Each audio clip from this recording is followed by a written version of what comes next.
Good morning students. ये देखो next chapter है हमारा फंक्शंस। डायरेक्ट इनडायरेक्ट स्पीच ख़त्म हो गया है, उसके बाद हम लोग देख रहे हैं फंक्शंस। डायरेक्ट इनडायरेक्ट स्पीच के जो पैराग्राफ है वो मैं आप लोगों को रिवीजन के दरमियान करवा दूँ। ये फंक्शंस है, इसमें ये आप लोगों को ऑलरेडी चंद्रकांत सर ने करवा ही दिया था, फिर भी मैं आप लोगों को सिर्फ समझा रही हूँ। एक्सप्रेसिंग इमोशन, इमोशन यानी भाव दर्शाना। कौन कौन सा भाव आता है इसमें? Joy, sadness, excitement, PT, regret, surprise, fear, anger, disgust etcetera. Joy यानी आनंद का भाव, सैडनेस यानी निराशा का भाव, एक्साइटमेंट यानी उत्तेजना का भाव, पीटी यानी दया का भाव, रिग्रेट यानी पछतावा का भाव, सरप्राइज आश्चर्य का भाव, फियर एंगर का भाव, फियर डर का भाव, एंगर गुस्सा का भाव और डिस्गस्ट यानी नफरत का भाव। तो वाक्य में जो भाव है उसके अनुसार हमें उसके सामने फंक्शन लिखना है। अगर ऐसे भाव है वाव, हाउ ब्यूटीफुल, तो आनंद का भाव है दिखाई देता है इसमें, हमें किसी की तारीफ का भाव दिखाई देता है। तो क्या आएगा? तो हम फंक्शन में क्या लिखेंगे? Expressing emotion. हाउ सैड यानी दुख का भाव है, तो भी हम लोग लिखेंगे एक्सप्रेसिंग इमोशन। एक्सप्रेस यानी बताना, इमोशन यानी भाव। जो भी वाक्य में हमें भाव दिखाई देते हैं उसके सामने हमें, उस सेंटेंस के सामने हमें क्या आंसर लिखना है? Expressing emotion. चलो दूसरा है डिस्क्राइबिंग पास्ट इवेंट, यानी भूतकाल की घटना को दिखाना। शॉर्ट में आप लोगों को ये याद रखना है कि अगर कंटिन्यूअस पास्ट टेंस यानी चालू भूतकाल में अगर कोई वाक्य हो, यानी कि वॉज वर प्लस क्रियापद का आईएनजी रूप हो, या फिर सिंपल पास्ट टेंस में कोई वाक्य हो यानी कि उसमें क्रियापद का दूसरा रूप हो। शॉर्ट में आप लोगों को इतना याद रखना है कि वाक्य में वॉज वर प्लस आईएनजी लगा हो क्रियापद को, या फिर भूतकाल का दूसरा रूप हो, तो उसे आप लोग उस वाक्य के सामने आप लोग कौन सा फंक्शन लिखेंगे? Describing past event. चलो तीसरा डिस्क्राइबिंग प्रेजेंट इवेंट। जिस प्रकार हमने पास्ट इवेंट को देखा उसी प्रकार प्रेजेंट इवेंट में भी है। प्रेजेंट इवेंट में सिंपल प्रेजेंट टेंस आता है और प्रेजेंट कंटिन्यूअस टेंस आता है, यानी क्रियापद को एमिजार प्लस आईएनजी लगा होता है, या फिर फर्स्ट पर्सन या सेकंड पर्सन हो तो क्रियापद का मूल रूप आता है, और अगर थर्ड पर्सन हो तो क्रियापद को एस या ईएस प्रत्यय लगता है। तो हमें ऐसे वाक्य के सामने क्या लिखना है? Describing present event.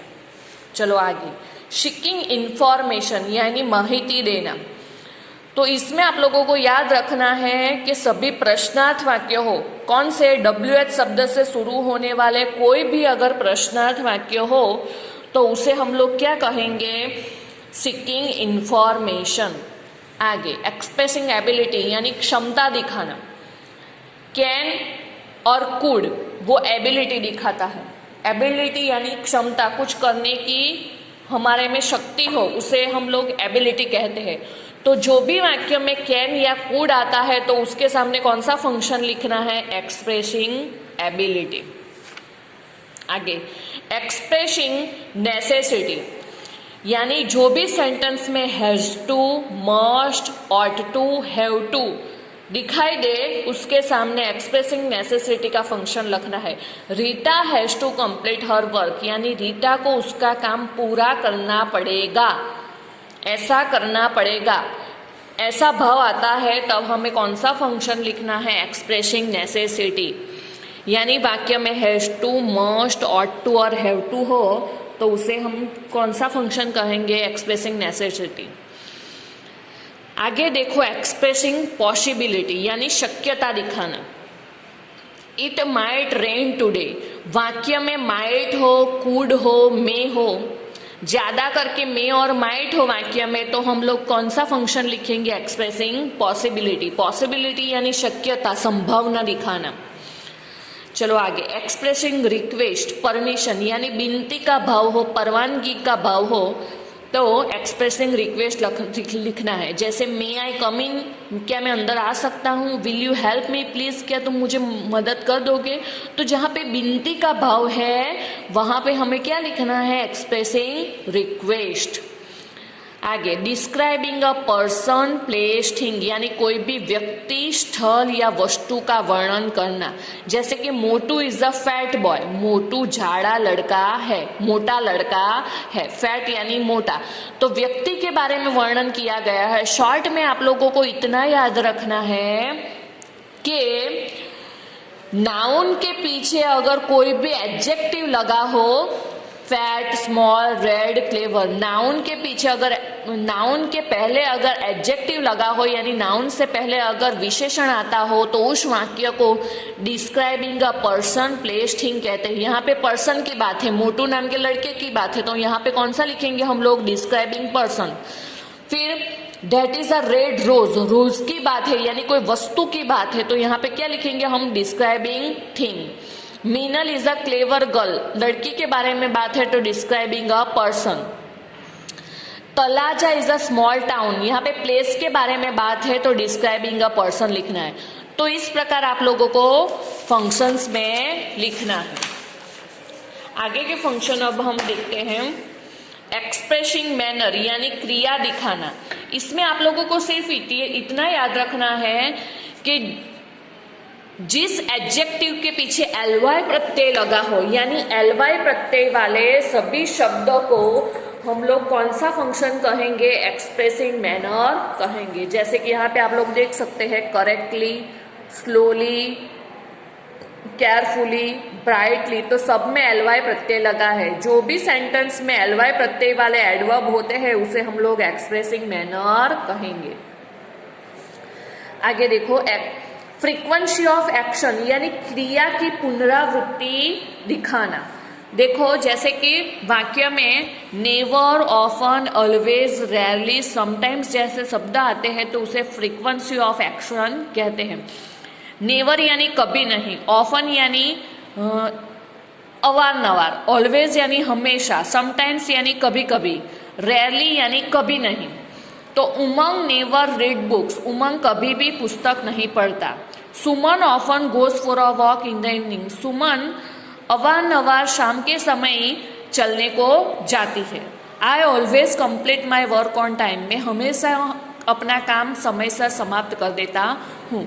तो यहाँ पे क्रिया की पुनरावृत्ति दिखाते हुए जो शब्द है, यानी never, often, always, sometimes, rarely, ये अगर सेंटेंस में आ जाए तो हमें कौन सा फंक्शन लिखना है, फ्रीक्वेंसी ऑफ एक्शन। आगे देखो, एक्सप्रेसिंग कॉन्ट्रास्ट, यानी विरोधाभास दिखाना। तो आप लोगों को याद रखना है कि दो, अल्दो, बट, यट, स्टिल, ये सभी शब्द विरोधाभास दिखाते हैं। जैसे कि मैं हिंदी में समझाऊं तो मैं गरीब हूं फिर भी प्रामाणिक हूं, तो गरीब होने के बावजूद प्रामाणिक होना ये विरोधाभास दर्शाता है।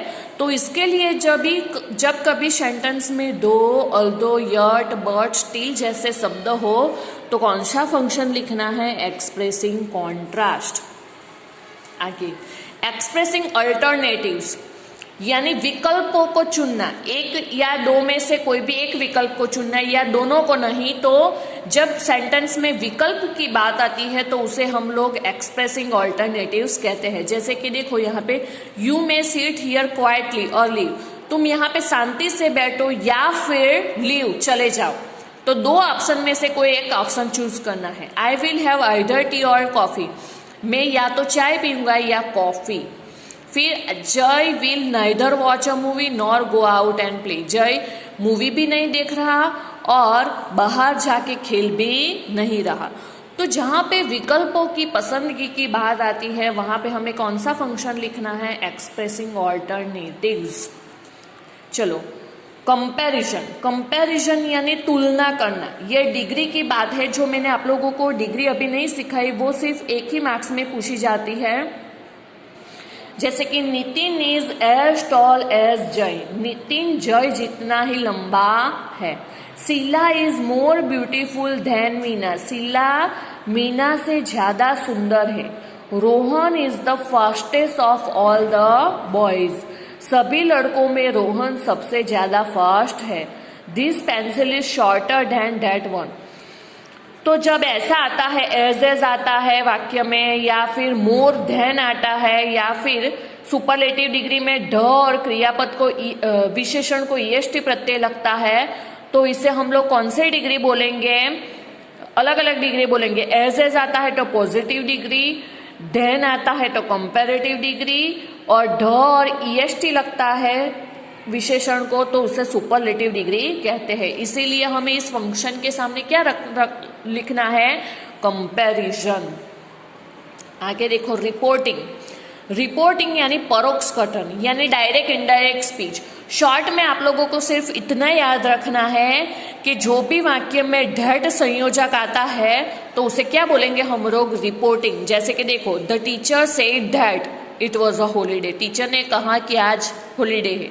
I told him that mother was angry. मैंने उससे कहा कि मम्मी गुस्से में है, तो यहाँ पे भी दैट है। Pooja said that her brother was a cricketer, तो यहाँ पे भी दैट है। Raju exclaim with joy that. तो जो भी वाक्य में दैट आता है रिपोर्टिंग के रूप में, संयोजक के रूप में, उसे हम लोग उस फंक्शन को क्या लिखेंगे? रिपोर्टिंग। आगे देखो, रिस्पॉन्स यानी प्रतिक्रिया, उत्तर देना। जैसे मैं कोई भी सामने वाले व्यक्ति से कोई सामान्य रूप से अगर बातचीत कर रही हूँ तो वो प्रतिक्रिया को आंसर देता है, तो उसे क्या कहते हैं? रिस्पॉन्स। जैसे कि yes sure, of course, why not, you are welcome, I am sorry but I am busy, no I can't, तो उसे हम लोग क्या बोलेंगे? रिस्पॉन्स। और लास्ट है एक्सचेंजिंग प्लेजेंट्रीज, यानी सामान्य बातचीत करना। जैसे कि nice to meet you, how are you, it was a pleasure to meet you, bye, see you soon, I am fine, thank you. तो ये सब होता है, तो उसमें कौन सा फंक्शन लिखेंगे? Exchanging pleasantries. तो इस प्रकार आप लोगों को फंक्शंस भी तैयार करने हैं। मैं इसका फोटो निकाल के आप लोगों को भेज दूंगी। और नेक्स्ट वीडियो लेक्चर से हम लोग रिवीजन शुरू करेंगे। पेपर स्टाइल के मुताबिक हम लोग रिवीजन शुरू करेंगे।